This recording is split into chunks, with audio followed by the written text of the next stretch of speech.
हे everyone, welcome और welcome back to Raksha unplugged. कैसे हैं आप लोग? तो आज के इस वाले पॉडकास्ट का टॉपिक होने वाला है डिफरेंट। हम बात करने वाले हैं जया बच्चन जी के बारे में।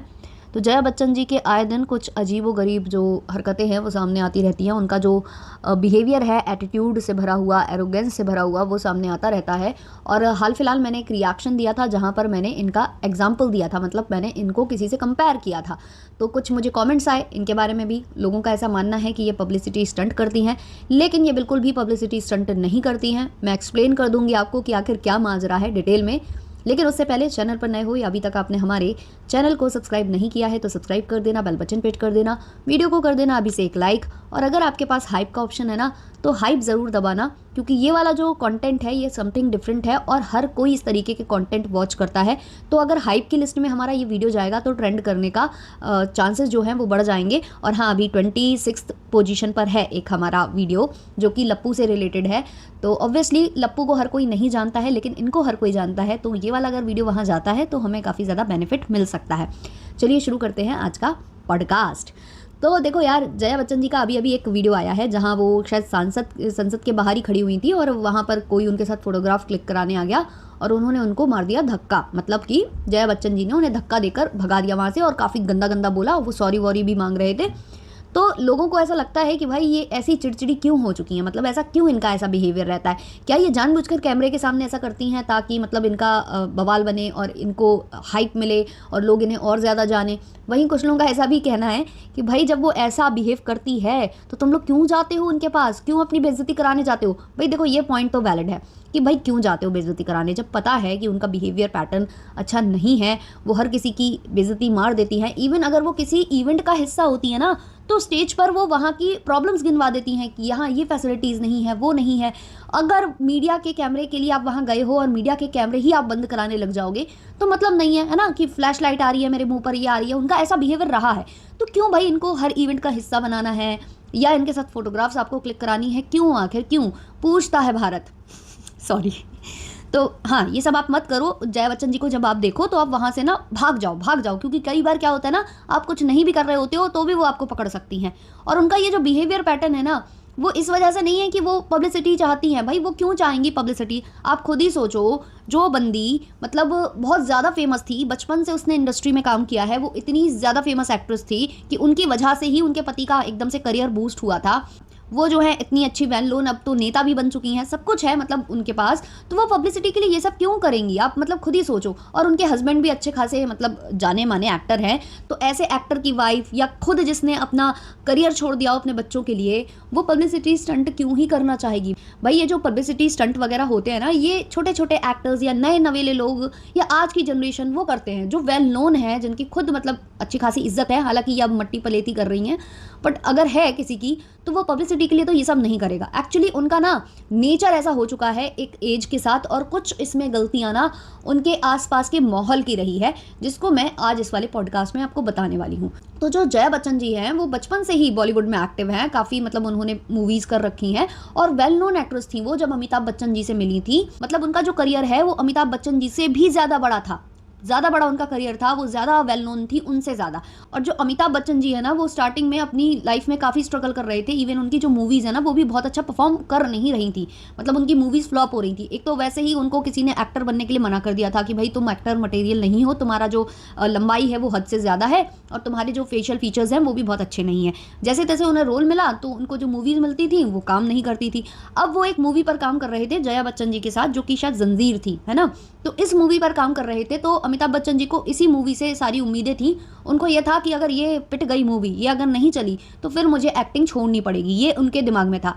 तो साथ में जब ये दोनों काम कर रहे थे तो जया बच्चन जी और अमिताभ बच्चन जी एक दूसरे से काफ़ी अच्छे फ्रेंड्स हो गए थे। एक दूसरे से मतलब उनका धीमे धीमे चालू भी हो गया था। ऐसा कहते हैं कि अफेयर वहीं से चालू हुआ इनका। तो एक दूसरे को ये लोग पसंद भी कर रहे थे। तो यहाँ पर जो अमिताभ बच्चन जी हैं वो जया भादुड़ी, उस टाइम पर इनका सरनेम भादुड़ी हुआ करता था। तो अमिताभ जी बोल देते हैं जया जी से कि अगर ये मूवी हिट हो जाती है तो फिर मैं तुमसे शादी कर लूँगा, ऐसा कुछ ये कमिटमेंट दे देते हैं। अब ये मूवी हिट हो जाती है। हिट होने के बाद क्या होता है कि अमिताभ बच्चन और जो जया बच्चन जी हैं, पूरी मतलब और भी कुछ लोग थे, ये लोग मिलके किसी फॉरेन ट्रिप पर जाने वाले थे। तो अमिताभ बच्चन जी के जो पिताजी थे, हरिवंश राय बच्चन जी, तो उन्होंने अमित जी से बोला कि तुम्हें अगर विदेश के टूर पर जाना है, किसी लड़की के साथ अगर तुम जा रहे हो तो शादी करके जाओ। तो ऐसे आनंद फानंद में इनकी शादी हो गई थी। अब जो अमित जी हैं वो पहले भी मतलब इनके कोई एक इनके फ्रेंड का फ्लैट था जहां पर अमित जी और जया जी मिला जुला करते थे। और तब जो रेखा है वो फ्रेम में नहीं आई थी। रेखा जो है तब जया जी की फ्रेंड हुआ करती थी, बहुत ही अच्छी फ्रेंड हुआ करती थी। तो ऐसा कुछ सिनेरियो था। अब क्या हुआ, अमित जी और जया जी की हो जाती है शादी। शादी के बाद क्या होता है कि जो बच्चे वगैरह होते हैं, धीमे धीमे चीज़ें होने लगती हैं। तो जो जया जी हैं वो अपना करियर छोड़ देती हैं अपने बच्चों की वजह से, और शायद उनकी फैमिली भी नहीं चाहती होगी अमित जी की कि करें ये काम वगैरह। तो ये अपना जो करियर है वो सेक्रीफाइस करती हैं और वो घर पर ज़्यादातर घर को संभालने में लग जाती हैं। और अमित जी का करियर अब एकदम से बढ़ चुका था। जंजीर के बाद फिर उन्हें एक के बाद एक मूवीज़ मिलती गई जो कि हिट होती गई। एंग्री यंग मैन के नाम से वो जाने जाने लगे। और इसी बीच उनकी मूवीज जो है रेखा के साथ भी आनी स्टार्ट हो गई। अब रेखा और इनका नाम काफ़ी ज़्यादा जोड़ा जाने लगा क्योंकि सेट पर कुछ ऐसी चीज़ें होती थी, जैसे कि रेखा को कोई छेड़ दे तो अमित जी उसकी पिटाई कर देते थे। इसके अलावा भी बहुत सारी चीज़ें थी जो लोग नोट करते थे और लोग देखते चले आ रहे थे। ये सारी बातें जया जी को पता चलने लगी। अब सोचो, जो बंदी अपना करियर सेक्रीफाइस करती है किसी आदमी के लिए, उसके बच्चे वो पालती है, पैदा करती है, उसका घर संभालती है, और उसको घर में बैठकर ये सब पता चलता है कि उसकी जो हस्बैंड है वो अफेयर में है किसी और लेडी के साथ, तो सोचिए उसका जो नेचर है वो कैसा हो जाएगा। घर के चार दीवारी में रहने पर उसको तो और ज़्यादा बुरा लगेगा क्योंकि उसके पास कोई है नहीं है जिससे वो बात कर सके, अपनी प्रॉब्लम्स शेयर कर सके। बहुत सारी बातें हैं। कहा तो ये भी जाता है कि एक टाइम ऐसा आया था कि अमिताभ बच्चन जी जो है रेखा से शादी भी करना चाह रहे थे, बट उनकी जो मॉम है, अमित जी की जो मॉम थी, उन्होंने मना कर दिया था कि नहीं, ऐसा नहीं होगा, जब तक मैं जिंदा हूँ ये चीज़ नहीं होगी। तो वो सारी चीज़ें जो है वहीं पर स्टॉप हो गई थी। लेकिन हुआ क्या कि ऐसा माना जाता है कि इन्होंने अंदर ही अंदर ना शादी रचा ली, मतलब किसी को बताया नहीं, लेकिन शादी वादी इन लोगों ने कर ली। क्या हुआ था कि शादी थी ऋषि कपूर और नीतू सिंह की। इनकी शादी में अमिताभ बच्चन और जया बच्चन जी जाते हैं। उसी शादी में आ जाती हैं Rekha with full on makeup, with सिंदूर, विथ मंगलसूत्र, वो सारा कुछ पहनकर आ जाती हैं वहां पर। अब जब अखबार में ऑलरेडी बातें चल रही हैं कि अमित जी ने शायद चोरी छुपे रेखा जी से शादी कर ली है। अब ये बातें जब उसकी वाइफ सुन रही है और वाइफ उसको किसी शादी में देखती है जहां पर ये फुल ऑन मेकअप में आती है नजर, सिंदूर विंदूर सब लगाकर, अब ये काफ़ी ज़्यादा उस समय मतलब अखबारों की सुर्खियां बन गया था कि रेखा ऐसे पहुंच गई। अब रेखा भी क्या करती हैं, अमिताभ बच्चन जी के साथ साइड में जाकर खड़े हो जाती हैं और वहां पर उनसे कुछ ऐसे खुसफुस बातें करने लगती हैं। ये चीज़ें जब जया जी देखती हैं तो उनका मतलब दिल के हज़ारों टुकड़े हो जाते हैं। तो वहां पर वो अपने आंसू को कंट्रोल भी नहीं कर पाती हैं और रोने लग जाती हैं। तो ऐसी कुछ सिचुएशन है। तो सोचिए, ऐसी वाइफ का एक चिड़चिड़ा नेचर ऑब्वियसली डेवलप हो जाएगा कि वो भाई जो चाह रही है वो नहीं हो रहा। वो बच्चे संभाल रही है, उसका पति बाहर ये सब कर रहा है और न्यूज़ की खबरें सारी बन रही हैं, और आए दिन जो है लोग इनसे पूछते भी होंगे कि क्या जो अखबारों में है वो सही है, वो सच है। तो ऐसी औरत जब घुटेगी, घुट घुट कर वो परेशान होने लग जाएगी, तो उसका नेचर ऐसा हो जाता है। तो वैसे ही टाइम के साथ साथ ना ये थोड़ी सी ऐसी होती चली गई। इनका जो गुस्से का पारा है वो धीमे धीमे चढ़ता चला गया। फिर उसके बाद इनके बेटे की शादी तय होती है ना, करिश्मा कपूर के साथ। वो भी इनकी टूट जाती है क्योंकि इनकी फाइनेंशियल कंडीशन उस समय अच्छी नहीं थी। तो ये सब चीज़ें हैं जो एक लेडी के दिमाग पे प्रभाव डाल देती हैं। लेडीज़ को ज़्यादा इसका प्रभाव पड़ता है क्योंकि वो अकेली पड़ जाती हैं।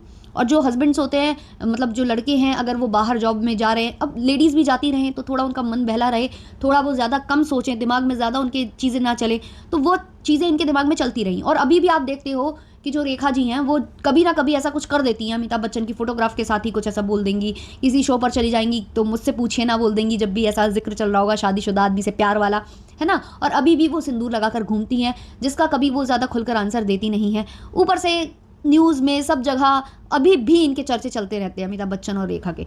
तो सोचिए आपकी एक पत्नी पर क्या असर पड़ेगा। और मुझे लगता है वही गुस्सा है ना, वो उनके एकदम से बैठ गया है दिमाग में, इसलिए वो हमेशा चिड़ी चिड़ी सी रहती हैं। कोई उनसे कुछ पूछ ले तो चिढ़ जाती हैं, कोई उनको कुछ बोल दे तो चिढ़ जाती हैं, कोई फोटोग्राफ खिंचवा ले, कोई फोटोग्राफ्स ले ले तो चिढ़ जाती हैं, कोई पेपराजीज उनके फोटो मोबाइल से निकालने लग जाए तो गुस्सा हो जाती हैं। वो हमेशा दूसरों की क्लास लगा देती हैं, जिसका कहीं ना कहीं कारण उनकी जो कहते हैं ना कि उनके जो दिमाग पर असर डाल दिया इन सब चीज़ों ने जो वो आज तक देखती आई हैं। अब रेखा का भी अगर आप जानना चाहते हो कि उनकी बैक स्टोरी क्या है, उनके कितने शादियाँ, कितने अफेयर्स और क्या क्या था, तो आप लोग मुझे कमेंट सेक्शन में बताना। मैं उनके लिए एक डेडिकेटेड वीडियो बनाऊंगी, क्योंकि अगर मैं उन दोनों को ही इसमें मिक्स करूंगी ना, जया जी को भी और रेखा जी को भी, तो बहुत लंबा वीडियो हो जाएगा। तो अभी के लिए इतना ही रखते हैं। अच्छा लगा हो ये वीडियो तो ज़रूर लाइक शेयर सब्सक्राइब और हाइप करना। तब तक के लिए बाय बाय।